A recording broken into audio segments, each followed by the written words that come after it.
একটা বর্ণনা বুখারী শরীফের ৩ নং হাদিসের মধ্যে এসেছে, আর একটা সিরাতে ইবনে হিশাম, সিরাতের বিখ্যাত গ্রন্থ, এই সিরাতে ইবনে হিশামের মধ্যে এসেছে। হাদিস আলোচনার পূর্বে মোটা দাগে 3টা বিষয়। একটা হলো নবুয়ত প্রাপ্তির পূর্বে আল্লাহ রাসূল সাল্লাল্লাহু আলাইহি ওয়াসাল্লাম কিছু স্বপ্ন দেখা শুরু করেন, বাস্তব স্বপ্ন, ঘুমের মধ্যে স্বপ্ন দেখা শুরু করেন। 2 নম্বর, আল্লাহ রাসূলের কাছে নির্জনতাকে পছন্দ করে দেওয়া হয়, সবার থেকে দূরে যাইয়া নির্জন জায়গায় আল্লাহ রাসূল থাকতে পছন্দ করা শুরু করেন। আর 3 নম্বর, আল্লাহ রাসূল যখন কোন গাছ গাছালি অথবা পর্বতের নিকট দিয়ে যাইতেন, ওই পাথরগুলো, গাছগুলো আল্লাহ রাসূলকে সালাম বলতেন।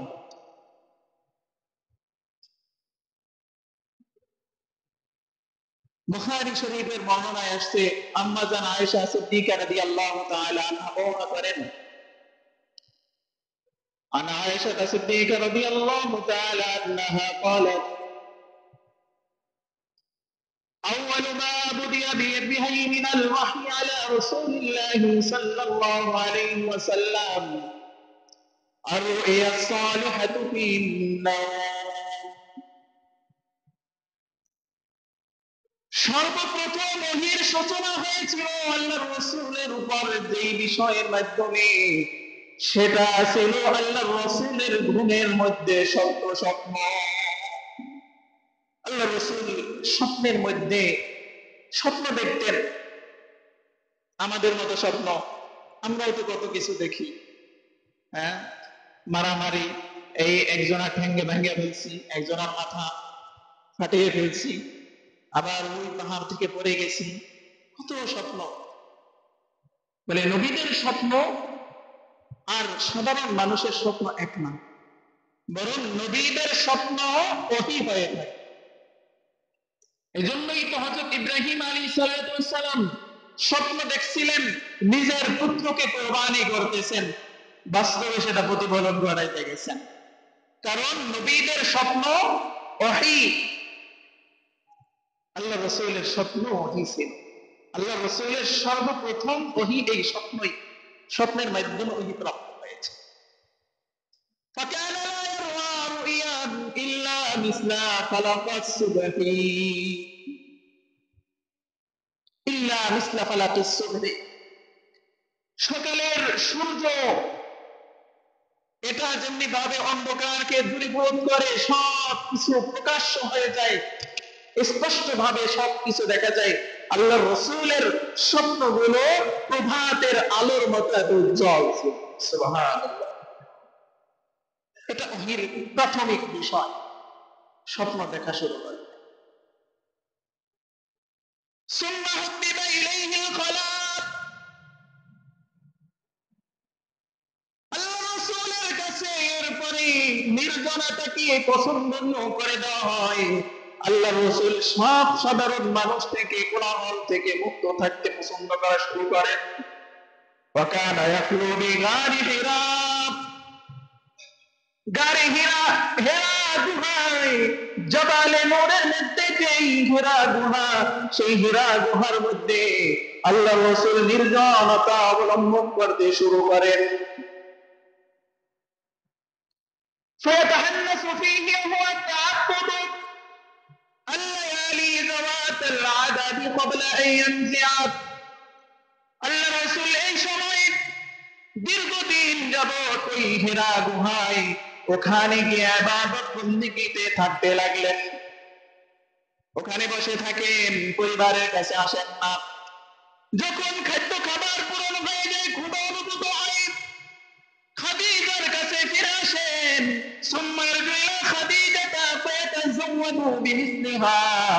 খাদিজার কাছে এসে আবার ওই খাদ্য, কিছু খাদ্য আর পানি নিয়ে আবার হিরা পর্বতে চলে যায়। আমরা দুইটা বিষয় পেলাম। একটা হলো আল্লাহ রাসূল ওহীর পূর্বে বাস্তব স্বপ্ন দেখতেন। কি স্বপ্ন? আমাদের মতো স্বপ্ন না, কিন্তু বাস্তব স্বপ্ন। আল্লাহ রাসূলের স্বপ্ন ওহী ছিল। দুই নম্বর, আল্লাহ রাসূলের কাছে নির্জনতা পছন্দনীয় করে দেওয়া হয়। সিরাত ইবনে হিশামের মধ্যে যে বর্ণনা এসেছে, ওখানে এসেছে আল্লাহ রাসূল সাল্লাল্লাহু আলাইহি ওয়াসাল্লাম নবুয়তের পূর্বে যখন হজ করার জন্য দূরে চলে যাইতেন, লোকালয় থেকে দূরে যাইতেন, গাছপালার মধ্যে চলে যাইতেন, আল্লাহ রাসূল হজ সারতেন, আবার হজ সেরে ফিরে আসতেন। আল্লাহ রাসূলের কানে ভেসে আসতো চারদিক থেকে কে যেন সালাম দিয়া বলতেছে, আসসালামু আলাইকা ইয়া রাসূলুল্লাহ। সুবহানাল্লাহি ওয়া বিহামদিহি। আল্লাহ রাসূল এদিকে সেদিকে তাকাইতেন, ডানে তাকাইতেন, বামে তাকাইতেন, পিছনে তাকাইতেন, কিছু দেখতে পাইতেন, আওয়াজ শুনে। মুসলিম শরীফের এক বর্ণনা এসেছে, আল্লাহ রাসূল সাল্লাল্লাহু আলাইহি ওয়াসাল্লাম বলেন, ইন্নী লা আরিফু হাজারান বিমাক্কাতা কানা ইউসাল্লিমু ক্বাবলা আন উবাসা ইন্নী লা আরিফুল আন। আমাকে নবুয়ত দেওয়ার পূর্বে, আমি নবুয়ত প্রাপ্ত হওয়ার পূর্বে মক্কা শরীফের একটা পাথর আমাকে সালাম দিত। আমি এখনো সেই পাথরটাকে দেখলে চিনতে পারি। জোরে জোরে বলি সুবহানাল্লাহ। পাথর সালাম দিছে, গাছপালা সালাম দিছে নবুয়ত প্রাপ্তির আগে। এমনকি নবুয়ত প্রাপ্তির পরেও রাসূলকে সালাম দিত গাছ, সালাম দিত পাথর। আল্লাহ রাসূলের আপন চাচাতো ভাই হযরত আলী ইবনে আবু তালিব রাদিয়াল্লাহু তাআলা আনহু বর্ণনা করেন, আমি রাসূল সাল্লাল্লাহু আলাইহি ওয়াসাল্লামের সাথে ছিলাম, ফাখারাজতু ফি বাদি নওয়াহিহা। আল্লাহ রাসূলের সাথে মক্কা শরীফের এক প্রান্তরে আমি আর আল্লাহর রাসূল বের হয়ে গেলাম। হযরত আলী বলেন, ফামা ইস্তাকবালাহু জাবালুন ওয়ালা শাজারুন ইল্লা হুয়া ইয়াকুল আসসালামু আলাইকা ইয়া রাসূলুল্লাহ। আল্লাহর রাসূল যখনই কোন গাছের নিকট দিয়ে অতিক্রম করতেন, যখনই কোন পাহাড়ের নিকট দিয়ে অতিক্রম করতেন, সাথে সাথে গাছ আর পর্বতমালাগুলো আল্লাহ রাসূলকে দেখে বলে উঠত, আসসালামু আলাইকা ইয়া রাসূলুল্লাহ। সুবহানাল্লাহ।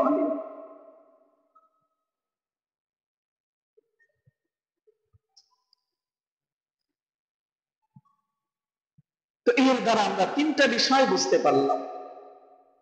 এক, নির্জনতা পছন্দ করে দেওয়া, বাস্তব স্বপ্ন দেখা। আরেকটা হলো আল্লাহ রাসূলের কাছে গাছপালা পর্বত এগুলো সালাম দিত। বুখারী শরীফের যে বর্ণনা আমরা পড়ছি, গারে হেরা, হেরা পর্বতে আল্লাহ রাসূল তিনি ধ্যান মগ্ন থাকতেন, নির্জনতা অবলম্বন করছেন, এবং সর্বপ্রথম ওহী এখানেই অবতরণ হয়। গারে হেরা কেমন ছিল? আল্লামা শফিউর রহমান মুবারকপুরী তার বিখ্যাত সিরাত গ্রন্থ আর রাহিকুল মাখতুমের মধ্যে এনেছেন, ফাকানা ইয়াখুযু as-সাবিqa ওয়াল মা'a ওয়া ইয়াযহাবু ইলা গারি হিরা ফি জাবালিন নূর। আল্লাহ রাসূল সাল্লাল্লাহু আলাইহি ওয়াসাল্লাম সাথে করে কিছু ছাতু নিতেন আর কিছু পানি নিতেন। এই দুইটা নিয়ে মক্কা দূরে, মক্কা থেকে 2 মাইল দূরে, যা কিলোমিটার হিসেবে প্রায় 4 কিলোমিটার, জাবালে নূর একটা পর্বত, এই পর্বতের চূড়ায় একটা গুহা, যেই গুহার নাম হেরা গুহা। এখানে ওই পানি আর ছাতু নিয়ে চলে যায়। এই পর্বতটির আয়তন কেমন ছিল? উনি বলেন, হুয়া গারুন লতীফুন তুলুহু 4 জিরাইন।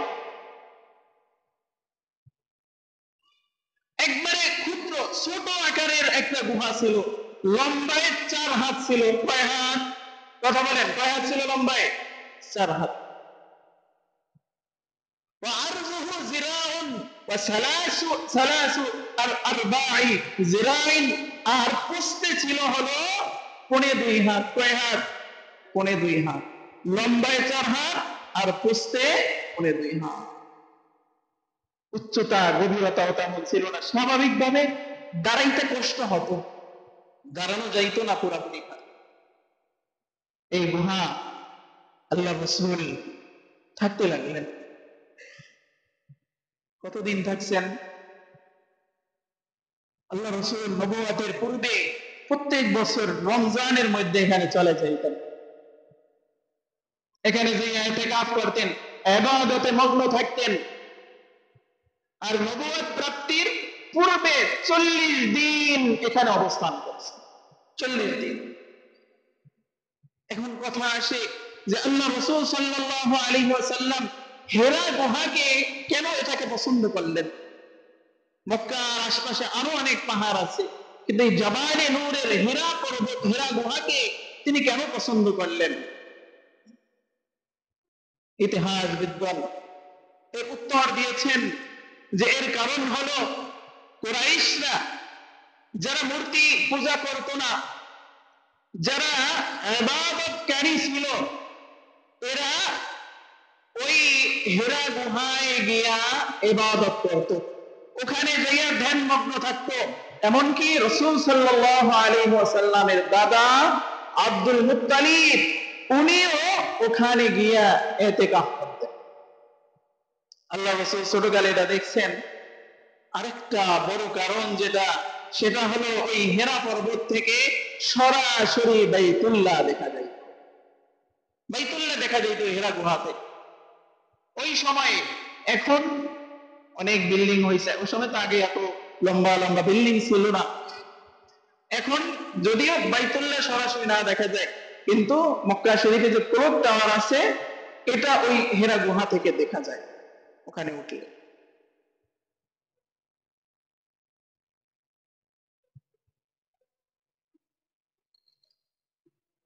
এখন প্রশ্ন আসে, আল্লাহ রাসূল সাল্লাল্লাহু আলাইহি ওয়াসাল্লাম নবুয়ত প্রাপ্ত হন নাই, ইসলামও আসে নাই, ইবাদত করছেন কোন ধর্ম অনুযায়ী ইবাদত করছেন? আল্লামা ইবনে কাসির রাহমাতুল্লাহি আলাইহি তার বিখ্যাত গ্রন্থ আল বিদায়া ওয়ান নিহায়ায় অনেকগুলো মত উল্লেখ করেছেন। কেউ কেউ বলেন রাসূল সাল্লাল্লাহু আলাইহি ওয়াসাল্লাম ঈসা আলাইহিস সালাতু ওয়াস সালামের ধর্ম অনুযায়ী ইবাদত করতেন। কেউ কেউ বলেন মূসা আলাইহিস সালাতু ওয়াস সালামের ধর্ম অনুযায়ী ইবাদত করতেন। কেউ কেউ বলেন ইব্রাহিম আলাইহিস সালাতু ওয়াস সালামের ধর্ম অনুযায়ী আল্লাহ রাসূল ইবাদত করেছেন। আরেকটা মত কেউ কেউ দিয়েছেন আল্লাহ রাসূলের বিবেক যেটাকে সাক্ষ্য দিছে যে না, মূর্তি পূজা তো আল্লাহ রাসূল কখনোই পছন্দ করতেন না, তো তার বিবেক যেটাকে সাক্ষ্য দিছে এই বিবেক অনুযায়ী তিনি ইবাদত করছেন। তবে এই মতগুলোর মধ্যে প্রসিদ্ধতম মত হলো আল্লাহ রাসূল নবুয়তের পূর্বে হিরা গুহায় যতদিন অবস্থান করছেন ইব্রাহিম আলাইহিস সালাতু ওয়াস সালামের ধর্ম অনুযায়ী আল্লাহ রাসূল ইবাদত করছেন। কারণ হলো আল্লাহ রাব্বুল আলামিন কোরআনুল কারীমের এক আয়াতের মাধ্যমে এদিকে ইশারাও পাওয়া যায়। আল্লাহ রাব্বুল আলামিন এই আয়াতের মধ্যে বলেন ইন্না আওলান নাসি বিইব্রাহিম আল্লাযীনা ইত্তাবাউহু ওয়া হাদান নাবিয়্যু ওয়াল্লাযীনা আমানু ওয়াল্লাহু ওয়ালিয়ুল মুমিনিন। ইব্রাহিম আলাইহিস সালাতু ওয়াস সালামের সবচেয়ে ঘনিষ্ঠতম ব্যক্তি হলো ইব্রাহিম আলাইহিস সালাতু ওয়াস সালামের জামানায় যারা ইব্রাহিম আলাইহিস সালাতু ওয়াস সালামকে অনুসরণ করেছে, ওয়া হাযান নবী, এবং এই নবী অর্থাৎ শেষ নবী হযরত মুহাম্মদ সাল্লাল্লাহু আলাইহি ওয়াসাল্লাম ইব্রাহিম আলাইহিস সালাতু ওয়াস সালামের সবচেয়ে ঘনিষ্ঠতম ব্যক্তি। ওয়াল্লাযীনা আমানু, এবং এই নবীর উম্মত যারা, এই নবীর প্রতি যারা ঈমান এনেছে তারাও ইব্রাহিমের সাথে বেশি সাদৃশ্যতাপূর্ণ, বেশি ঘনিষ্ঠশীল।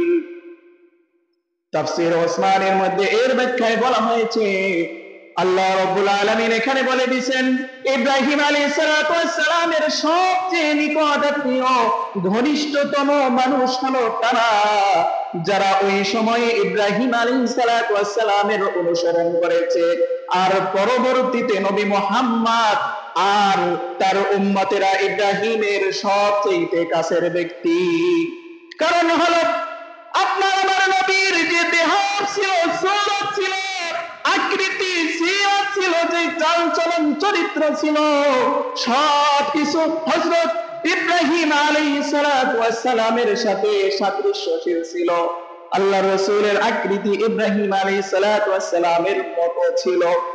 রাসূল আরবি সাল্লাল্লাহু আলাইহি ওয়াসাল্লাম হাদিসের মধ্যে বলেন, প্রত্যেক নবীর নবীগণের মধ্যে একজন অভিভাবক থাকে, আর আমার অভিভাবক হলেন ইব্রাহিম আলাইহিস সালাতু ওয়াস সালাম। হযরত ইব্রাহিম আলাইহিস সালাতু ওয়াস সালামের দোয়ার বরকতেই আপনার আমার নবী এই দুনিয়ায় এসেছেন। হযরত ইব্রাহিম আলাইহিস সালাম দোয়া করেছিলেন আপনার আমার নবীর জন্য, রব্বানা ওয়াবা'স ফীহিম রাসূলাম মিনহুম ইয়াতলু আলাইহিম আয়াতিক। হে আপনি এই মক্কাবাসীর মধ্যে তাদের মধ্য থেকে একজন রাসূল প্রেরণ করেন, যিনি তাদের কাছে আপনার নাজিলকৃত আয়াতগুলো তেলাওয়াত করে করে শোনাবেন। ওয়ায়ুআল্লিমুহুমুল কিতাবা ওয়াল হিকমা, কিতাব শিক্ষা দেবেন, হিকমা শিক্ষা দেবেন। ওয়ায়ুযাক্কিহিম, তাদেরকে পবিত্র করবেন। ওই যে ইব্রাহিম দোয়া করে গেছিলেন, ওই দোয়ার বরকতে আল্লাহ রাব্বুল আলামিন রাসূল আরবি সাল্লাল্লাহু আলাইহি ওয়াসাল্লামকে কুরাইশ গোত্রের মধ্যে প্রেরণ করেছে। সুবহানাল্লাহ। এই জন্যই তো আমরা দুরূদ পড়ি নামাজের মধ্যে। কি দুরূদ পড়ি? কামা সাল্লাইতা আলা ইব্রাহিম ওয়া আলা আলি ইব্রাহিম। অর্থ কি? আল্লাহ, আপনি আমাদের নবীর প্রতি ওইরকম রহমত বর্ষণ করেন যেমনি ভাবে ইব্রাহিম আর তার পরিবার বর্গের উপর রহমত বর্ষণ করেছে। আর দুরূদের নাম হলো দুরূদে ইব্রাহিম। এজন্য ইব্রাহিমের ধর্ম অনুযায়ী আল্লাহ রাসূল হিরা পর্বতে ইবাদত করছেন।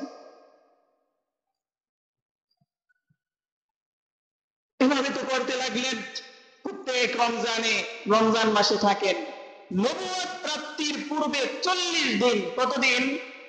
40 দিন। এই জন্য 40 দিনের বিশেষ একটা প্রভাব আছে। তাবলীগে আছে না এক চিল্লা 40 দিন। হাদিসেও বিভিন্ন রওয়ায়াত দ্বারা 40 দিনের একটা প্রভাব আছে মানুষের মধ্যে। 40 দিনটা ক্রিয়াশীল, ক্রিয়া করে 40 দিনের মধ্যে। আল্লাহ রাসূল 40 দিন থাকলেন হিরা।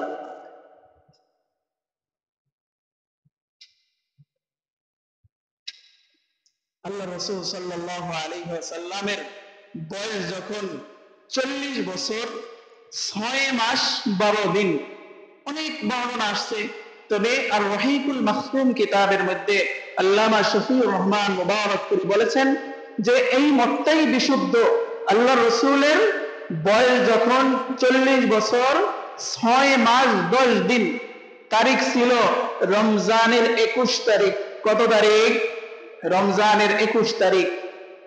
ইংরেজি সনের 610 ইংরেজি সনের 10ই আগস্ট ওই দিনটা ছিল।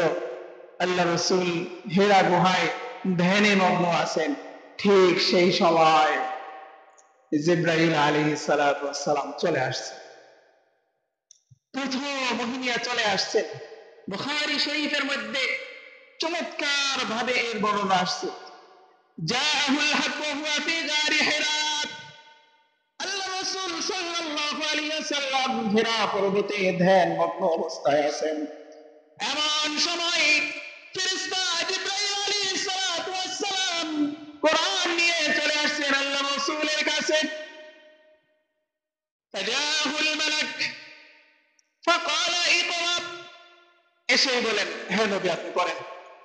ইকরা, পড়েন। আল্লাহ রাসূল বলেন মা আনা বিকারিন, আমি তো পড়তে জানি না।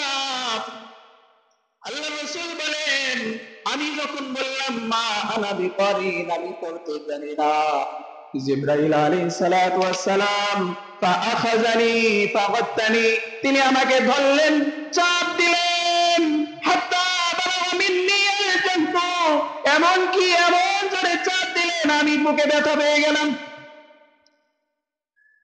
এরপরে ফারসালানি, জিবরাইল আমাকে ছেড়ে দিলেন, দ্বিতীয়বার আবার বললেন ইকরা, আমি দ্বিতীয়বার আবার বললাম মা আনা বিকারিন, আমি পড়তে জানি না। জিবরাইল আবার বললেন ফাআখাযানি ফাগাত্তানি, আবার চাপ দিলেন, আবার ছেড়ে দিলেন, তৃতীয়বার আবার বললেন ইকরা, আমি বললাম আমি পড়তে জানি না, মা আনা বিকারিন। আবার একই রকম ধরলেন, চাপ দিলেন, ছেড়ে দিলেন, এরপরে বললেন পড়েন ইকরা বিসমি রাব্বিকাল্লাযী খালাক, পড়েন আপনার প্রভুর নামে যিনি আপনাকে সৃষ্টি করেছে। আল্লাহ রাসূলকে যখন বললেন আপনার প্রভুর নামে পড়েন, যেই প্রভু আপনাকে সৃষ্টি করেছেন, অন্য বর্ণনায় এসেছে জিবরাইল আলাইহিস সালাতু ওয়াস সালাম একটা রেশমি কাপড় নিয়ে এসেছিলেন, রেশমি কাপড়ে এই 5টা আয়াত লেখা ছিল। আল্লাহ রাসূল দেখে দেখে পড়তে লাগলেন ইকরা বিসমি রাব্বিকাল্লাযী খালাক, খালাকাল ইনসানা মিন আলাক, اقرأ وربك الأكرم الذي علم بالقلم। 5 আয়াত একসাথে পড়েছে, সুবহানাল্লাহ। প্রথমে কেন বলছেন পড়তে জানি না? কারণ আল্লাহ রাসূল নিরক্ষর ছিলেন, আক্ষরিক জ্ঞান আল্লাহ রাসূলের ছিল না, কখনো কোনো স্কুলে যান নাই, আলিফ বা তা সা কখনো করেন নাই। এজন্য আল্লাহ রাসূলের ইলম এটা স্বয়ং আল্লাহ তাআলার পক্ষ থেকে ছিল, এজন্যই তো এটাকে মুআজিজা বলা হয়। মুআজিজা মানে হলো যা অক্ষম করে দেয় মানুষকে। আক্ষরিক জ্ঞান যদি থাকতো তাহলে বলা হয়তো নিজে নিজে বানাই এগুলো লিখছে। আল্লাহ রাসূলের আক্ষরিক জ্ঞান ছিল না, স্বয়ং আল্লাহ রাব্বুল আলামিন আল্লাহ তাআলা তার হাবিবকে সমস্ত জ্ঞান দিয়েছিলেন, সুবহানাল্লাহ। আল্লাহ রাসূল বলেন উতিতু ইলমাল আউয়ালিন ওয়াল আখিরিন, আল্লাহ রাব্বুল আলামিন আমাকে আউয়াল থেকে আখির, শুরু থেকে শেষ পর্যন্ত সব ইলম, সব জ্ঞান আল্লাহ আমাকে দিয়েছেন, সুবহানাল্লাহ। সব জ্ঞান আল্লাহ রাসূলকে দিয়েছেন। নিরক্ষর থেকে মহাজ্ঞানী হয়েছেন কার মাধ্যমে? কে জ্ঞানী বানিয়েছেন বলেন? আল্লাহ রাব্বুল আলামিন। আল্লাহ রাসূলের উপর যখন ওহী অবতরণ হয়েছে, আল্লাহ রাসূল সাল্লাল্লাহু আলাইহি ওয়াসাল্লাম হিরা পর্বত থেকে নিচে নামছেন, নিচে নামে উপরের দিকে তাকায়, জিবরাইল আলাইহিস সালামকে দেখে। জিবরাইল আলাইহিস সালাম নিজের আকৃতি, আসমান জমিন জোড়া এক ব্যক্তি বসে আছে। আল্লাহ রাসূল ভয় পেয়ে গেছেন, এমনিতেই তো চাপ দিছে, যে ঘটনা এমন ঘটছে জীবনেও কখনো ঘটে নাই, কাঁপতেছে। হাদিসের ভাষা, আল্লাহ রাসূলের এই কাঁধের গোশত কাঁপতেছিল ভয়ে। আর ওই আকৃতি দেখে আর সামনে আগাইতে খাদিজার কাছে চলে গেছে।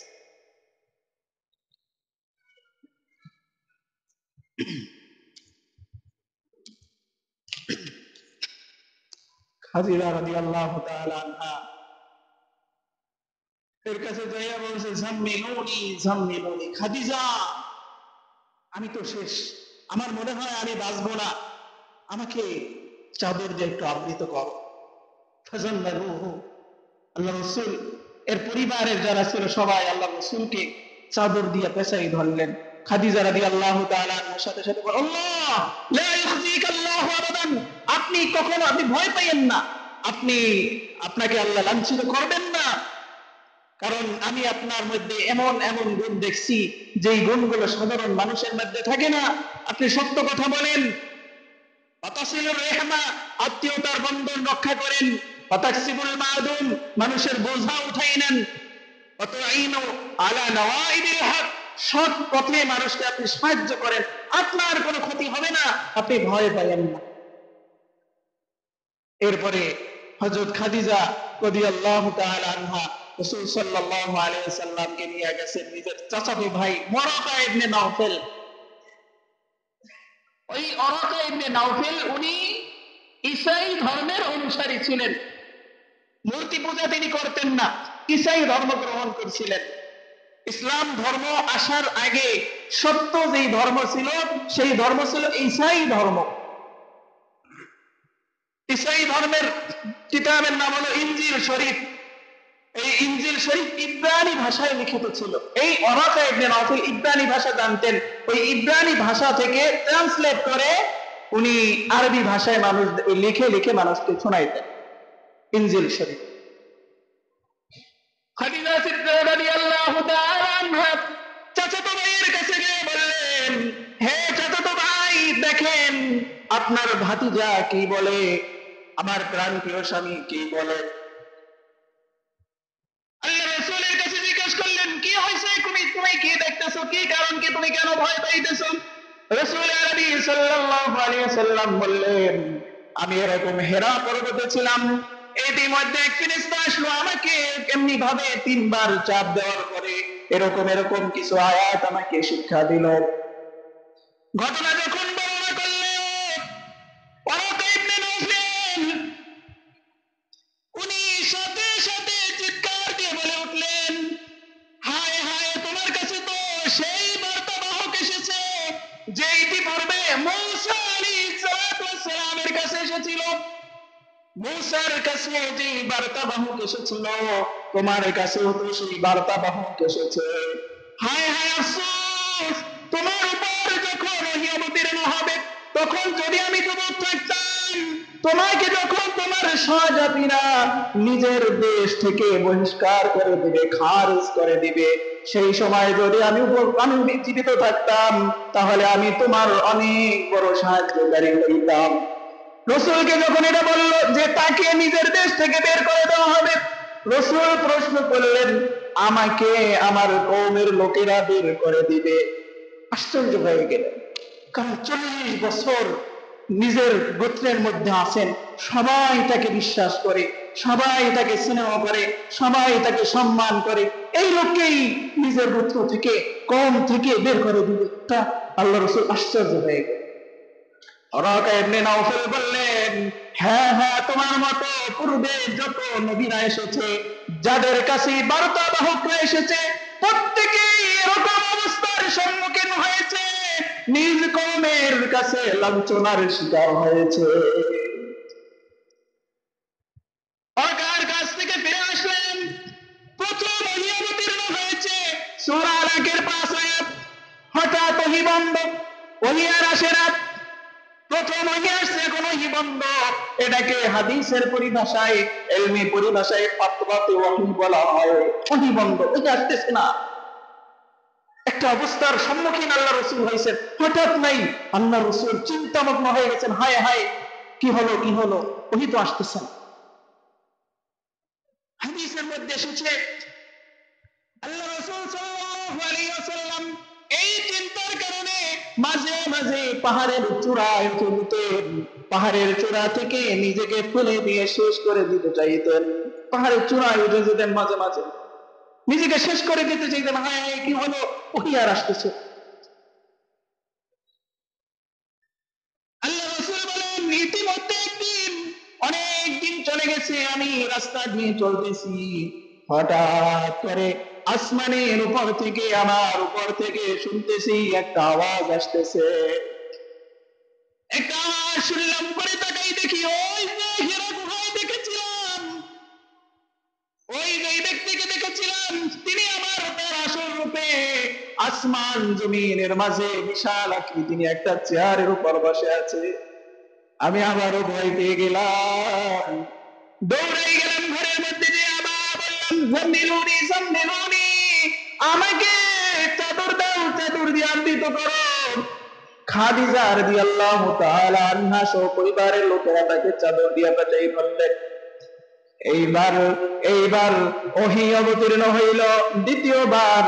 চাদর যখন পেঁচানো অবস্থায় ওহী অবতীর্ণ, ইয়া আইয়ুহাল মুদ্দাসসির কুম ফাআনজির ওয়া রাব্বাকা ফাকাব্বির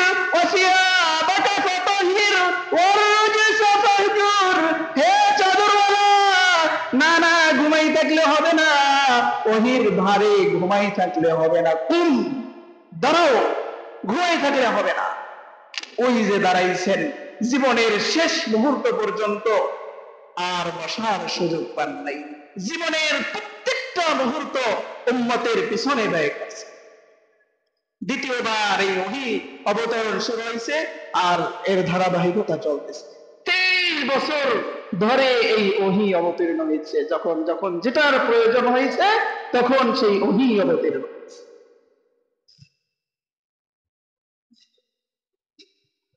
আল্লাহ রাসূল সাল্লাল্লাহু আলাইহি ওয়াসাল্লামের কাছে এই যে ওহী আসলো, ওহী আসার পদ্ধতিগুলো, এই আজকে যতটুকু আলোচনা করলাম এর থেকে কয়েকটা পদ্ধতি আমরা জানছি।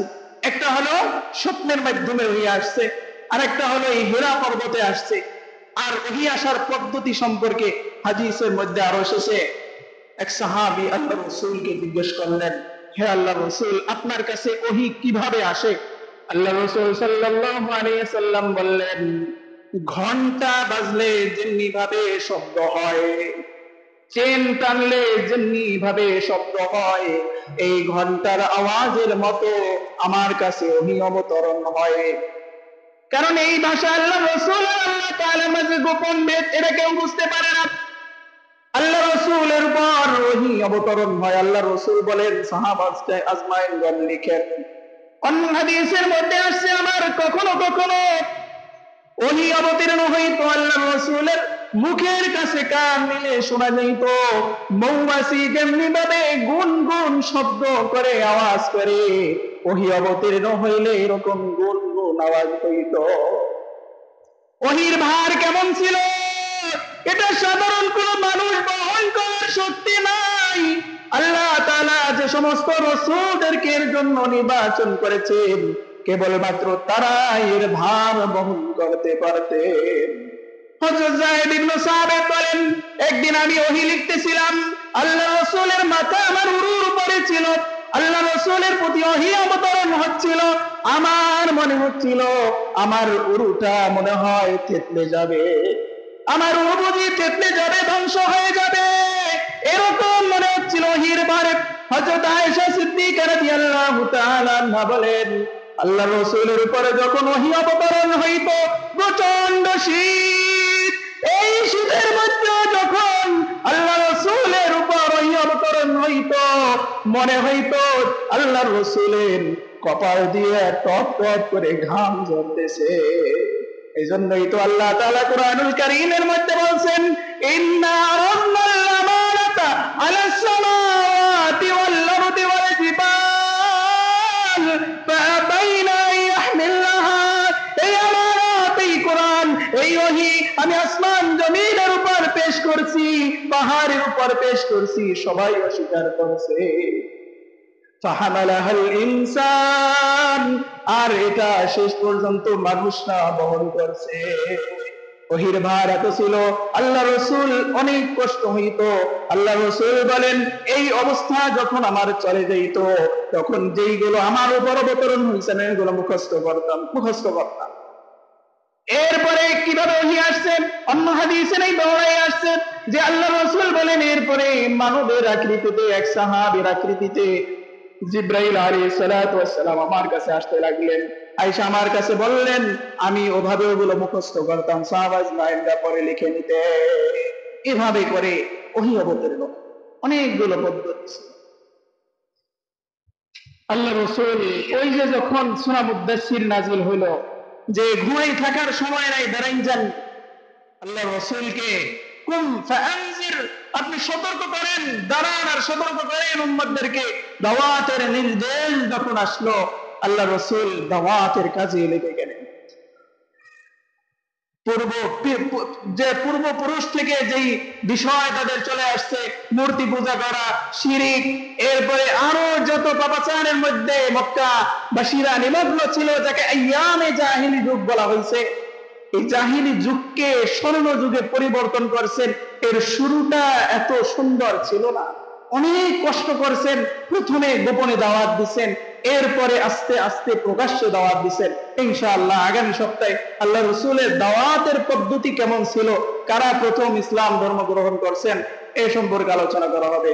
যা কিছু বললাম আল্লাহ রাব্বুল আলামিন আমাদের ভালোভাবে বোঝার এবং আমল করার তৌফিক দান করেন। আমিন ওয়া আখিরু দাওয়ানা আলহামদুলিল্লাহ।